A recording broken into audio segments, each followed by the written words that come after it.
Media మిత్రులు నమస్కారం. నేను కూడా అదే అంటా ఉన్నా.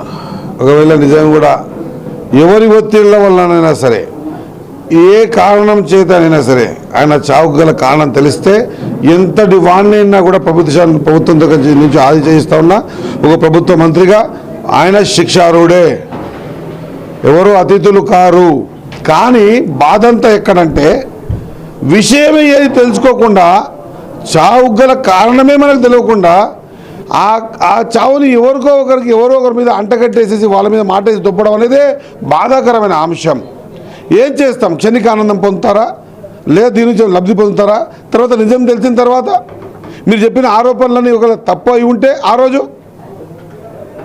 కాబట్టి ఎప్పుడే కానీ సాధ్యమైనంత వరకు నిజాయితీగా మనం నిజం కోసం ముందుకు పోవాల్సిన అవసరం ఉంటుంది. ఖచ్చితంగా చెప్తా ఉన్నా, ఒకటే కుటుంబం సంబంధించి నిలబడిన సభ్యులే ఆ ఎస్టీ రిజర్వేషన్లో నిలబడ్డారు. ఒకరొకరు ఒక్కొక్క పార్టీకి నిలబడ్డారు. అందరం కూడా ఓటు ఏ విధంగా అడగాలని అడిగినాము.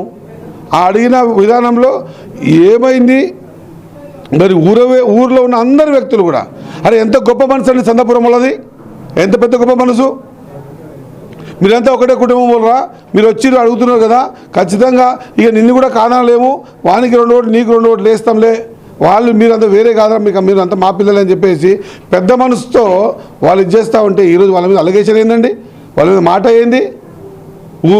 కాంగ్రెస్ పార్టీ చందాపురం నాయకులందరూ కూడా దౌర్జన్యం చేశారు కాబట్టి చనిపోయారు.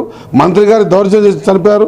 అసలు నేను ఆయన దగ్గర మాట్లాడినా అంటే ఇక్కడికి వస్తున్నామన్న వాళ్ళు నేరుగా ఇంతకుముందు మాట్లాడినటువంటి అంశంలో నామినేషన్ వేసిన రోజు నుంచి నేరుగా కాంగ్రెస్ కార్యకర్తలు కావచ్చు, మీరు కావచ్చు, రెగ్యులర్గా ఒత్తిళ్లకు గురి చేయడం వల్ల ఇదంతా జరిగిందంటూ కూడా వాళ్ళు చెప్తున్నారు. దాని మీద మీరేం చెప్తారు?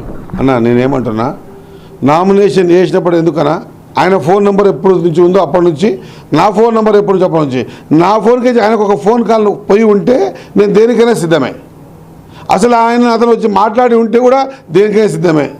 ఎవరితో నేను మాట్లాడించినట్లు ఉంటే కూడా దేనికైనా సిద్ధమే. ఏ శిక్షకైనా సిద్ధమే.